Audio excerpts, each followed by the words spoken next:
Pacheco diz que Senado votará PEC que retoma coligações, mas tendência é rejeitar mudanças. Presidente do Senado afirmou que texto terá de passar pela CCJ antes de ir a plenário, mas será pautado em respeito à Câmara. Deputados concluíram a aprovação da PEC nesta terça. Assisto agora, em Últimas Notícias. O presidente do Senado, Rodrigo Pacheco, em Minas Gerais, afirmou nesta quarta-feira, 18, que a proposta de emenda à Constituição, PEC, que promove uma mini-reforma eleitoral e resgata as coligações partidárias nas eleições de deputados e vereadores, será analisada pelos senadores no plenário. A tendência, diz Pacheco, é que o Senado rejeite as mudanças e mantenha o sistema atual, sem coligações. O tema será levado a plenário em respeito à votação na Câmara, segundo ele. O próprio presidente do Senado diz ser contra as alterações descritas na PEC. A volta das coligações é classificada por ele como um retrocesso. Eu tenho a minha posição pessoal em relação à manutenção do sistema político proporcional, sem as coligações partidárias, com a imposição da cláusula de desempenho, mas essa é uma decisão que será do plenário do Senado, nós devemos respeitar isso, afirmou. Abre aspas.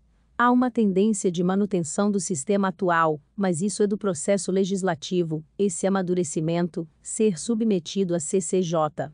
Os senadores ainda vão se debruçar sobre a matéria, mas a tendência é uma tendência, de fato, de manutenção do sistema político tal como é hoje.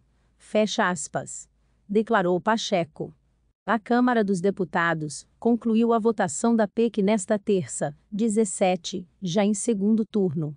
Os deputados aprovaram a volta das coligações e rejeitaram uma proposta alternativa de estabelecimento do distritão, sistema que elegeria apenas os mais votados, sem qualquer remanejamento. Veja no vídeo abaixo. Ao falar sobre a tendência de rejeição da PEC, Pacheco disse que é importante projetar um cenário político com menos partidos e melhor legitimidade. A volta das coligações privilegia os chamados partidos de aluguel, que não têm ideologia definida e negociam apoio com base no toma lá, daca. Um sistema proporcional, sem coligações, com a cláusula de desempenho, para que possamos projetar ao longo do tempo um cenário que vai ser um cenário positivo, de menos partidos políticos e, consequentemente, de melhor legitimidade da população em relação à classe política, declarou Pacheco.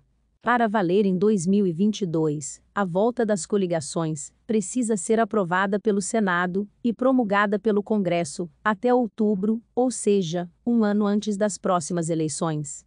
Nesta quarta, Pacheco disse considerar importante que o Senado se manifeste sobre a proposta dentro desse prazo. É muito importante que haja um pronunciamento do Senado dentro desse prazo, preservando o princípio da anualidade, em respeito à Câmara, que se pronunciou sobre o tema. Não necessariamente o Senado vai convergir com a posição da Câmara, mas é importante se manifestar através da votação em plenário, declarou. O presidente do Senado afirmou ainda que o texto não será analisado diretamente em plenário, terá de ser votado, antes, na Comissão de Constituição e Justiça, CCJ, o que aumenta o tempo necessário para análise. A CCJ é presidida, atualmente, por Davi Alcolumbre, em Amapá. Caberá ao ex-presidente do Senado estabelecer o calendário de votação na comissão. É uma PEC, deve ser submetida à CCJ, o presidente Davi Alcolumbre deverá pautar essa matéria na CCJ. Na sequência, vem ao plenário, tudo dentro de um tempo mais rápido possível, para que haja um pronunciamento definitivo em relação a essa matéria, afirmou. O presidente da Câmara, Arthur Lira, PP Alagoas, disse ter um compromisso de Pacheco pela análise da PEC. Questionado sobre o acordo, o presidente do Senado afirmou: eu falei com o presidente Lira que, em respeito à Câmara, um tema que é sensível e importante para a política brasileira, que é a definição do sistema eleitoral, que tivéssemos esse compromisso, de fato, de o Senado se pronunciar a respeito, não necessariamente convergindo, mas que possa ser submetido ao plenário, sobretudo, pela natureza do tema, e em respeito à Câmara. O presidente do Senado disse ainda que a relação com Lira é a melhor possível. Há divergência de ideias, de propostas, mas há sempre um acordo de procedimentos que a gente busca respeitar, afirmou. Se inscreva para acompanhar a cobertura desta e de muitas outras notícias. Veja também essas outras notícias que podem ser do seu interesse.